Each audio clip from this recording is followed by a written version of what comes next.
দিয়ে গেলেন। তো শাইখের জন্য আমরা দোয়া করি, আল্লাহ সুবহানাহু ওয়া তাআলা ওনার হায়াতে যেন বারাকা দান করেন, আমিন। এবং ইলম আমলে উভয় ক্ষেত্রে যেন আল্লাহ বারাকাত দান করেন, সকলে বলি আমিন। আরো আলোচনা শুনতে ইচ্ছে করতেছিল, কিন্তু আলোচকের এখানে সমুদ্র হয়ে যাচ্ছে আস্তে আস্তে, যার কারণে সবাইকে পর্যাপ্ত পরিমাণ সময় দিতে পারতেছি না, আন্তরিকভাবে দুঃখিত।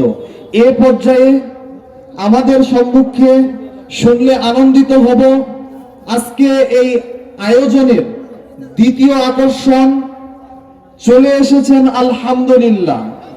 কিন্তু ওনার আগে আমাদের সামনে কোরআন এবং সুন্নাহ থেকে আলোচনা নিয়ে আসবেন আমাদেরই মেহমান শায়েখ নাজিম উদ্দিন সালাফি। শায়েখ নাজিম উদ্দিন সালাফিকে তার মূল্যবান বক্তব্য আমাদের সামনে পেশ করার জন্য বিনীতভাবে অনুরোধ করছি।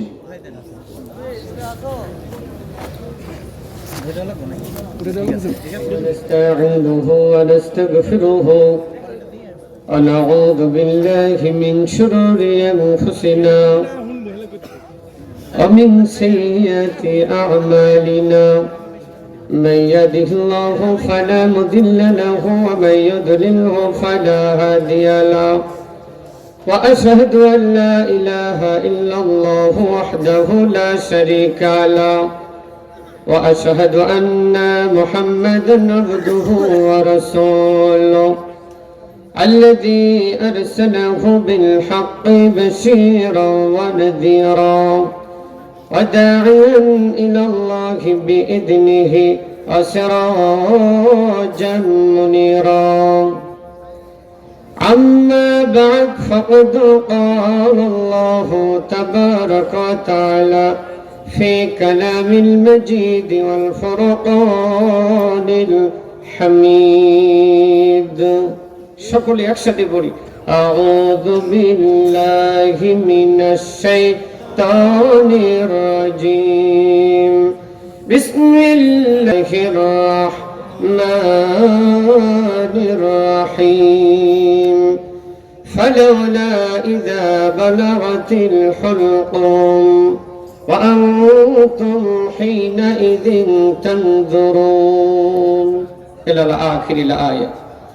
أو كما قال عليه الصلاة والسلام أكثر من ذكر هذا من لذات الموت.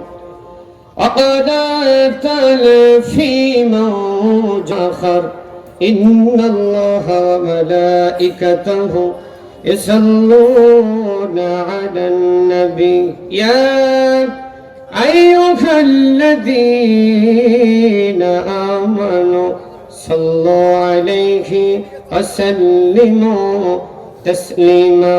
সকলে দরুদ ইব্রাহিম পড়ি। اللهم صل على محمد وعلى آل محمد كما صليت على إبراهيم وعلى آل إبراهيم إنك حميد مجيد. اللهم بارك على محمد وعلى آل محمد كما باركت على إبراهيم وعلى آل إبراهيم إنك حميد مجيد. যদি কোরআন হাদিস না মানি জীবনে কি হবে গমের তোর পরে। যদি কোরআন হাদিস না মানো জীবনে কি হবে গমের তোর পরে। কবরের মাঝে কি দিব জবাব, কবরের মাঝে কি দিবা জবাব। মন কর নাকিরের তরে কি হবে গমের তোর পরে। চার মজহবকে ফরজ জেনেছি, এক মজহবে আমল করেছি। চার মজহবকে ফরজ জেনেছি, এক মজহবে আমল করেছি। কোরআন হাদিসের দিকে দেখিনি তো ফিরে, কি হবে গমের তোর পরে যদি কোরআন হাদিস না মানো জীবনে, কি হবে গমের তোর পরে। একসাথে 3 তালাক দিলাম, তওবা করে ঘরে নিলাম, ইমাম সাহেবের ফতোয়া পেলাম, নিজের পাওকে পরখে দিলাম। ঠিক না বেটি? একসাথে 3 তালাক দিলাম, নিজের বউকে পরখে দিলাম, ইমাম সাহেবের ফতোয়া পেলাম, নিজের বউকে পরখে দিলাম। এমন বিধান কভু ইসলামে হতে পারে, কি হবে গমের তোর পরে। মৃত্যুর শিয়রে বসে জানলাম আলেমদের পরশে, 4 মাযহাব নেই কোরআন হাদিসে। মৃত্যুর শিয়রে বসে জানলাম আলেমদের পরশে, 4 মাযহাব নেই কোরআন হাদিসে। ইমাম সাহেবকে প্রশ্ন করলে বলে আছে ফিকাতে, কি হবে গমের তোর পরে যদি কোরআন হাদিস না মানো জীবনে, কি হবে গমের তোর পরে। কবরের মাঝে কি দিবা জবাব, কবরের মাঝে কি দিব জবাব, মন কর নাকিরের তরে, কি হবে গমের তোর পরে। আলহামদুলিল্লাহ, হামদনাতের পর মুআজ্জাজ ও মুহতারাম উপস্থিত বাইতুত তাকওয়া জামি মসজিদ এন্ড মাদ্রাসা কমপ্লেক্স কর্তৃক আয়োজিত আজকের এই মাহফিলের সম্মানিত সভাপতি সাহেব, প্রধান অতিথি, বিশেষ অতিথিবৃন্দ, আজকের মাহফিলের প্রধান আলোচক, আমার অন্তরঙ্গ অত্যন্ত কাছের বৎসদ্দীয় বড় ভাই শেখ ডক্টর মোকাররম বিন মুহসিন মাদানী হাফিজাহুল্লাহ, আল্লাহ তার হায়াতে বরকত দান করুক, সকলে বলে আমিন। দ্বিতীয় আলোচক যিনি এপার বাংলা ওপার বাংলায় বিভিন্ন শিরিক বিদাতি মানুষদের উপরে তাওহীদের প্রচার প্রসার করছেন, শ্রদ্ধেয় ভাই ব্রাদার রাহুল হোসেন রুহুল আমিন, আল্লাহ তাকেও হায়াতে তৈবা দান করে বলে আমিন। আমার আগে আলোচনা করছিলেন বড় ভাই আব্দুর রাজ্জাক, আল্লাহ তার উত্তম যাতে দান করে বলে আমিন। এছাড়া আরো অন্যান্য উলামায়ে কেরামগণ, ফজল আয়েজাম, আমার সামনে উপবিষ্ট দিনদার পরহেজগার শ্রদ্ধেয় মুরব্বিগণ, যুবক ভাইয়েরা, কচিকাচা সোনামানিকেরা, পর্দার অন্তর আড়ালে আমার মা এবং বোনেরা, আল্লাহ সুবহানাহু ওয়া তাআলার দরবারে শুকরিয়া আদায় করি যে আল্লাহ পাক আমাদেরকে আজকে এত সুন্দর পরিবেশে, এত সুন্দর আয়োজনে উপস্থিত হয়ে কোরআন ও সুন্নাহর কথা বলা এবং শ্রবণ করার সুযোগ করে দিয়েছেন, বলি আলহামদুলিল্লাহ। দরুদ ও সালাম বর্ষিত হোক বিশ্ব মানবতার মুক্তির দূত জনাবে মুহাম্মদ রাসূলুল্লাহ সাল্লাল্লাহু আলাইহি সাল্লামের প্রতি। আল্লাহুম্মা সাল্লি আলাইহি, আল্লাহুম্মা বারিক আলাইহি। উপস্থিত দিনী মুসলিম ভাতৃমণ্ডলী, আপনারা আশা করেননি যে আসলে আমার আলোচনা শুনবেন, আমিও আশা করিনি এই স্টেজে বসবো। আসলে এটা ফাইসালা হয়ে গিয়েছে সেই কাল থেকে। আমি এসেছিলাম সম্মানিত বড় ভাই মোকাররম বিন মুহসিন মাদানী হাফিজাহুল্লাহর সাথে একটু সাক্ষাতের জন্য, একটু প্রয়োজন। আমার আজকে প্রোগ্রাম নেই, এই জন্য এসেছিলাম। তে মালিক যখন কবুল করেছে আর তো বাধা রাখা যায় না, তাই না? তে যাই হোক, সংক্ষিপ্ত সময় আমার ভাইরা দিয়েছেন, এই জন্য সংক্ষিপ্ত সময়ে কিছু ইম্পর্টেন্ট কথা আপনাদের সামনে উপস্থাপন করার সুযোগ করে দেব ইনশাআল্লাহ। তবে আমি আগেই কর্তৃপক্ষকে অনুরোধ করব, সময় যখন হবে একটু চিলিপ দিবেন, আর চিলিপ দিলে সালাম দিতে দেরি হবে না ইনশাআল্লাহ। যেহেতু আজকে আপনাদের দাওয়াতি বক্তা নয়, আমি একজন এসেছি এইভাবে, তাই আমি আপনাদের মূল্যবান সময় নষ্ট করব না ইনশাআল্লাহ। এই যাই হোক আমার ভাইয়েরা, আমি আপনাদের সামনে যে বিষয়টি আলোচনা করার জন্য প্রস্তুত নিয়েছি, যে হাদিসটি বর্তমান সমাজে মানুষ না জানার কারণে এখনো মসজিদে মুসল্লি পাওয়া যায় না। যেরকম কথা ঠিক নেবে ঠিক, কিছু কিছু মানুষ ধারণা করে আমি মারা যাওয়ার পরে হুজুরের দিয়ে মিলাদ পড়ালে আর মরা খাওয়ালেই মনে হয় জান্নাত পাওয়া যায়। এই কথা কন না কেন ভাই?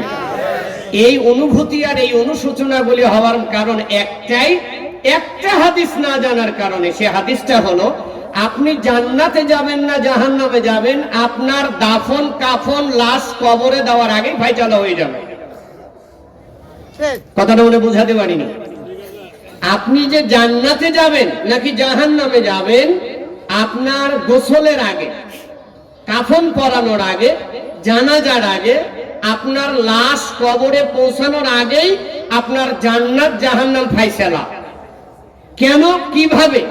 এই হাদিসটা হুজুরেরা না বলার কারণে আপনি হুজুরকে মরা খাওয়ার জন্য, মিলাদ পড়ার জন্য বাংলাদেশে জিয়ারত ফয়তা নামের, খরসা নামের ভ্রান্ত বিভ্রান্তিকর মুহাম্মদ সাল্লাল্লাহু আলাইহি সাল্লামের আদর্শকে মাটি দিয়ে শয়তানি পথে চলে এই আয়োজন চলছে। জোরেগান কথা ঠিক নেবে। আর হুজুরেরা তো দেখছে যে দাওয়াত পেলেই তো গরুর মাংস পাওয়া যায়, হ্যাঁ, মিলাদ পড়লেই তো 500-1000 টাকার নোট পাওয়া যায়। কথা কন না কেন ভাই?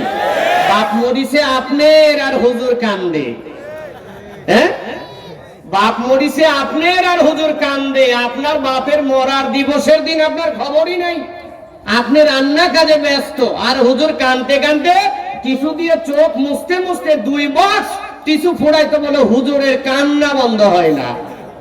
আপনি বুঝেন না হুজুরের বাটপাড়ি? কারণ কেন কাঁদে? বাপ তো মরিছে আপনার, কাঁদে হুজুর কেন? কারণ হুজুর জানে কাঁদার ঢং যত ভালো হবে হাদিয়াটা তত মোটা হবে। এই কথা কন না কেন ভাই? খাওয়া আর হাদিয়া দেওয়া বন্ধ করেন, দেখেন তো আপনার বাপের মরা পোড়ার দিতে হুজুর যায় নাকি? যাবে কোনদিন? পাগল বাঙালি, এরা বুঝেই না এর অবস্থাটা কি।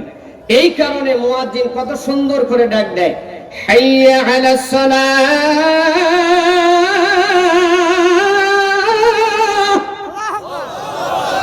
কিসের জন্য ডাক দিয়েছে বলেন তো? কি বললো?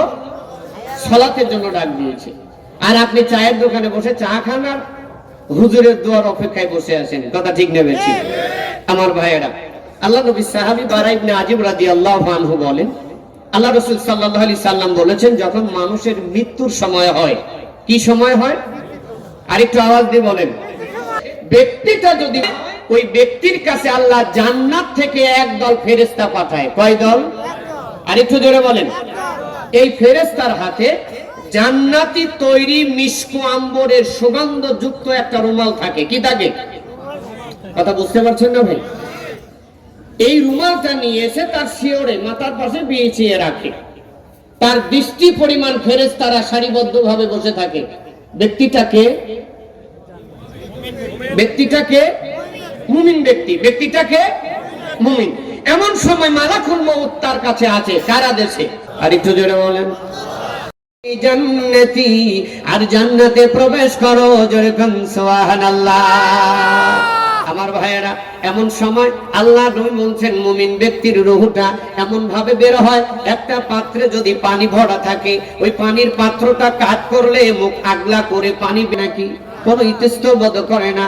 মালাকুল মউত যখন মুমিনের মুখের কাছে হাতটা পেতে দেয়, মালাকুল মউতের হাতের উপরে মুমিন ব্যক্তির রূহটা যখন এসে পড়ে, একটা মুহূর্ত মুমিন ব্যক্তির রূহটা রাখে না মালাকুল মউত। মালাকুল মউত ওই যে জান্নাতি রূহ বহনকারী ফেরেশতাদের কাছে তাদের রুমালের উপরে রূহটা রেখে দেয়। ফেরেশতারা রুমালটা ভাঁজ করে আকাশের দিকে উঠতে থাকে। আমরা যে আসমান দেখি, এই আসমানের কিন্তু একটা গেট, দরজা আছে। এই দরজার একটা ফেরেশতা আছে। মুসলমান, আল্লাহ নবী বলছেন, এই দরজা পৌঁছানো পর্যন্ত অনেকগুলি ফেরেশতার সঙ্গে দেখা হয়ে যায়। এই ফেরেশতারা জিজ্ঞাসা করে রূহ বহনকারী ফেরেশতাকে, ও আল্লাহর ফেরেশতা, এমন কোন বান্দার রূহ নিয়ে আসলা রে? এই রূহ দিয়ে এত সুন্দর সুগন্ধ বের হচ্ছে কেন? এত সুন্দর মিষ্টি আম্বরের গন্ধ বের হচ্ছে, রূহটা কার? আল্লাহর নবী বলছেন, এমন সময় এই মুমিন ব্যক্তির সুন্দর নাম, তার বাবার সুন্দর নাম, তার নিজের এলাকার সুন্দর পরিচয় দিয়ে প্রতিটা ফেরেশতা দলের কাছে পরিচয় দেয়। জোরে কান সুবহানাল্লাহ। আমার ভাইয়েরা, এরপরে প্রথম আসমানের দরজায় যাওয়া হয়, অনুমতি চাওয়া হয়, দরজা খোলার জন্য খুলে দেওয়া হয়। অনেক লম্বা হাদিস, সংক্ষিপ্ত ভাবে বলছি। এই হাদিস জানার পরেও যদি হুজুরের দুয়ার অপেক্ষায় থাকেন, আপনার মতো ছাগলকে বোঝানোর মতো কোনো দলিল নাই। এই হাদিস বুঝার পরেও যদি আপনি নামাজ বাদ দিয়ে যদি ওই মরা খাওয়ার উদ্দেশ্যে আর জিয়ারত কয়টা 40 বছরে মৃত্যু দিবসের অপেক্ষায় থেকে যান, তাহলে আপনার মতো পাগলকে বোঝানোর আর কোনো রাস্তা নাই। কথা গণনা করে ভাই, এটাই বোঝাতে চাচ্ছি সংক্ষিপ্ত সময়। আমার ভাই, আল্লাহ নবী বলছেন প্রথম আসমান পাড়ি দিয়া দ্বিতীয় আসমানে যায়, দ্বিতীয় আসমান পাড়ি দিয়া তৃতীয় আসমানে, তৃতীয় আসমান পাড়ি দিয়া চতুর্থ আসমানে, চতুর্থ আসমান পাড়ি দিয়ে পঞ্চম, 6 নাম্বার, 7 নাম্বার, 7 নাম্বার আসমান পাড়ি দিয়ে যখন যাওয়া হয়, আল্লাহ জিজ্ঞাসা করেন, আমার বান্দা খুব দুনিয়ায় কষ্ট করেছে রে, আমার ইমানদার বান্দার নামটা জান্নাতীদের তালিকাভুক্ত করে দাও, ইল্লিনে লিখে দাও। এমন সময় মুমিনের নাম ইল্লিনে লেখা হয়, জান্নাতের তালিকাভুক্ত করে দেওয়া হয়। মুসলমান, আল্লাহ ডাকতে বলে আমার ফেরেশতারা 7 আসমান পাড়ি দিয়া আমার মুমিন ব্যক্তির রূহটা আবার কবর পর্যন্ত পৌঁছায়া দাও। এই সময় ফেরেশতা এসে দেখে আপনার গোসল হয় নাই। কি হয় নাই? আপনার গোসল হয় নাই, দাফন হয় নাই, জানাজা তো আরেকটু দেরি। এমন সময় রূহ ঘুরতে থাকে। এটা হলো ইমানদার মুমিনের অবস্থা। কার অবস্থা? আরেকটু জোরে বলেন, কার অবস্থা? আল্লাহ কোরআনে একটা সূরা দিয়েছেন 27 নাম্বার পারার ভিতরে, যে এই সূরাটার নাম সূরা ওয়াকিয়া। আছে না নাই? ও আমার সোনার ভাইয়েরা, মুরব্বী বাবাজিরা, জান্নাতের অনেক আলোচনা শুনেছেন, অনেক কথা বলেছেন। আল্লাহর নবী বলছেন, আদাতুল ইবাদিয়াস সালিহিন, আমার ভালো বান্দাদের জন্য আমি এমন পুরস্কার তৈরি করে রেখে দিয়েছি, এমন কিছু আমি তাদের জন্য তৈরি করেছি যেই জিনিস তাদের চোখ কোনোদিন দেখে নাই, অন্তর কোনোদিন পরিকল্পনা করতে পারবে না। আমি তাদের জন্য কত সুন্দর দামি জিনিস রেখেছি। যেরকম সুবহানাল্লাহ। কাদের জন্য? ইমানদার জন্য, ভালো মানুষের জন্য। তার মানে ওই পুরস্কার পেতে হলে দুনিয়ায় ভালো হতে হবে। কতক্ষণ ঠিক না ভাই? ঠিক। আর যদি ভালো কিছু জানতে চান, জান্নাত কেমন করে আল্লাহ আমার আপনার জন্য সাজিয়েছেন, এটা বাস্তবে যদি আপনি উপলব্ধি করতে চান, তাহলে বাড়িতে গিয়ে একটু সূরা ওয়াকিয়ার তাফসীরটা পড়িয়েন, শুধু বাংলা তরজমাটা পড়িয়েন। সূরা ওয়াকিয়া যে আল্লাহ আমার আপনার আমাদের জন্য জান্নাতটা কিভাবে সাজিয়ে রেখেছেন। সূরা ওয়াকিয়া তো চেনেন না? হাকিমপুরি শাহজাদি ভিজাবাদি চেনে। এই কথা কন না কেন ভাই? বিড়ি কত প্রকারের আছে সব চেনে, সূরা ওয়াকিয়া কোনোদিন জানে না। বিড়ি খায়, বিড়ির ধোয়ার মারে, আর কয় যা আর আল্লাহ আমারে জান্নাতে না নিলে নিবে কেন? আল্লাহ হেফাজত করুক, সকলে বলে আমিন। আর 5 মিনিট এই হাদিসটা শেষ করবেন ইনশাআল্লাহ। মুসলমান, আল্লাহ বলছেন নবী আপনি জানায়া দেন, সূরা ওয়াকিয়া 45 এবং 46 নাম্বার আয়াত। আল্লাহ বলছেন, ফালাউলা ইদা বালাগাতিল হুলকুম ওয়া আনতুম হিনাইদিন তানজুরুন। আল্লাহ বলছেন নবী গো জানায়া দেন, আমার বান্দার যখন মৃত্যুর সময় হয়ে যায়, রূহটা যখন কণ্ঠনালী ফালাউলা ইদা বালাগাতিল হুলকুম, তার হলকম পর্যন্ত চলে আসে, আমার বান্দার পাশে অনেকেই তার আত্মীয় স্বজন থাকে, কেউ কারোর উপকার করতে পারে না, কেউ তাকে ফিরিয়ে আনতে পারে না, আমি আল্লাহ তাদের চাইতে তার নিকটে থাকি। জোরে কান সুবহানাল্লাহ। আমার ভাইয়েরা, আল্লাহ বলছেন যখন কোন বেঈমানের মুনাফিকের মৃত্যুর সময় হয়ে যায়, আল্লাহ জাহান্নাম থেকে একদল ফেরেশতা পাঠায়, একটা জাহান্নামী তৈরি চট দিয়া। কি দিয়া? আরেকটু জোরে বলেন, কি দিয়া? জাহান্নামী দুর্গন্ধযুক্ত একটা চট দিয়ে বেঈমানের কাছে পাঠানো হয়, জাহান্নামী রূহ বহনকারী ফেরেশতা। এমন সময় মালাকুল মউত এসে জাহান্নামী ব্যক্তি বেঈমান ব্যক্তির সামনে যখন দাঁড়ায়, মালাকুল মউতকে দেখে বেঈমানের চোখ বড় বড় হয়ে যায়, হাত মারতে পা মারতে থাকে, মানে পানি দাও করে চিৎকার করতে থাকে। হরিণ যেমন সিংহকে দেখে দৌড়ায়, এমন সময় বেঈমান মালাকুল মউতকে দেখে ভয় পায়। এমন সময় মালাকুল মউত বলে, খবিশের আত্মা বেরিয়ে আয়। কি বলে? খবিশের আত্মা বেরিয়ে আয়। এই ডাক যখন দেয়, আল্লাহ নবী বলছেন ওই বেঈমানের রূহটা মানুষের শরীরের প্রত্যেকটা রগের ভিতরে দৌড়াতে থাকে। তখন মালাকুল মউত জোর করে টেনে হেসড়ে বের করে ওই চটের উপরে, জাহান্নামী চটের তৈরি চটের উপরে রেখে দেয়। এই ফেরেশতারা তখন আকাশের দিকে এই রূহ নিয়ে উঠতে থাকে। প্রথম আসমান উঠার পর্যন্ত অনেক ফেরেশতার সাথে দেখা হয়। ফেরেশতারা জিজ্ঞাসা করে, ও ফেরেশতা, এটা কোন খবিশের রূহ নিয়ে আসলা রে? এত দুর্গন্ধ বের হচ্ছে। আল্লাহ নবী বলছেন, এমন সময় এই ব্যক্তির নিকৃষ্ট নাম, তার বাপের নিকৃষ্ট নাম, নিজের নিকৃষ্ট পরিচয় দিয়ে বলে, অমুকের বেটা অমুকের। এভাবে আসমানের প্রথম দরজা পর্যন্ত নিয়ে যাওয়া হয়। প্রথম আসমানের দরজা খোলার অনুমতি চাওয়া হয়, অনুমতি খুলে দেওয়া হয় না। আল্লাহ অনুমতি দেন না, বলে আরে রূহ বহন করার দরকার নাই, প্রথম আসমানের উপর থেকে জমিনে আছাড় মার। কি করো? আসার মারো। আল্লাহ ডাক দিয়ে বলেন আমার ফেরেশতারা এই দুনিয়ায় আমার নাফরমানি করেছে, মুনাফিকি করেছে, চগলখড়ি করেছে, ওর নামটা সিজ্জিনে লিখে দাও, জাহান্নামের তালিকাভুক্ত লিখে দাও। ও মুসলমানেরা, সোনার ভাইয়েরা, বেঈমান ব্যক্তির নামটা তখন সিজ্জিনে লেখা হয়ে যায়, জাহান্নামের তালিকাভুক্ত করে দেওয়া হয়। প্রথম আসমানের দরজা থেকে রূহটা জমিনে আসার মারা হয়। আসার খাওয়ার পরে জমিনে যখন রূহ পড়ে এসে দেখে তখনও তো গোসল হয় নাই, দাফনও হয় নাই, জানাজাও হয় নাই, কবর তো আর একটু দূরে। না, কথাটা মনে হয় আমি বুঝাতে পারিনি। বুঝতে পারছেন? আপনার ভাষা বুঝতে পারছেন আপনি? হ্যাঁ, তার মানে আপনি যে জান্নাতে যাবেন না জাহান্নামে যাবেন, আপনার গোসল হওয়ার আগে কি হয়ে গিয়েছে? আরেকটু জোরে বলেন। ফেরেশতা যখন রূহ বহন করে, মানে এক কথায় হলো রূহ বহন করা আগে পরে, এটা পরের অপশন। প্রথম অপশনে আসেন, আপনি যে ঈমান নিয়ে মারা যাচ্ছেন কি যাচ্ছেন না কে জানে? এই আরেকটু বলেন, কে জানে? আপনি কিন্তু নিজেও জানেন।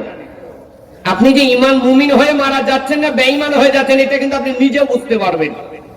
কিন্তু যখন আপনার মরণের সময় হবে, ফাইনাল ডিসিশন কার হাতে? আরেকটু জোরে বলেন, কার হাতে?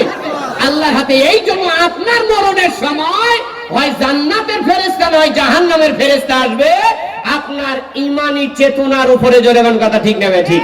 আপনি যদি মুমিন হয়ে কবরে না যান, আর এমন সময় হুজুরের গোষ্ঠী সুদ্ধে যদি মরা খাওয়ার দাওয়াত দেন, সারা দুনিয়ার হুজুর নিয়ে যদি আপনার বাপের কবরের পাশে গলায় রশি দিয়ে বাইরে রাখেন, আর ওরা যদি মিলাদ পড়ে, আর মরার সময় যদি আপনার নাম সিজ্জিনে লেখা হয়, জাহান্নামের তালিকাভুক্ত করে দেওয়া হয়, এই হুজুরের 14 গোষ্ঠীর দুয়ায় কি আপনাকে জান্নাত থেকে জাহান্নাম থেকে জান্নাতে আনতে পারবে? এই জোরে বলেন, পারবে? তাহলে এই মুহূর্ত থেকে আপনাকে পরিশ্রম করে আপনার পরিবেশ, আপনার চলার গতি বন্ধ করে কোরআন ও সুন্নাহ ভিত্তিক চলার দরকার আছে না নাই? সুবহানাকাল্লাহুম্মা বিহামদিকা আশহাদু আল্লা ইলাহা ইল্লা আনতা আস্তাগফিরুকা ওয়া আতুবু ইলাইক। আসসালামু আলাইকুম ওয়া রাহমাতুল্লাহি ওয়া বারাকাতুহু।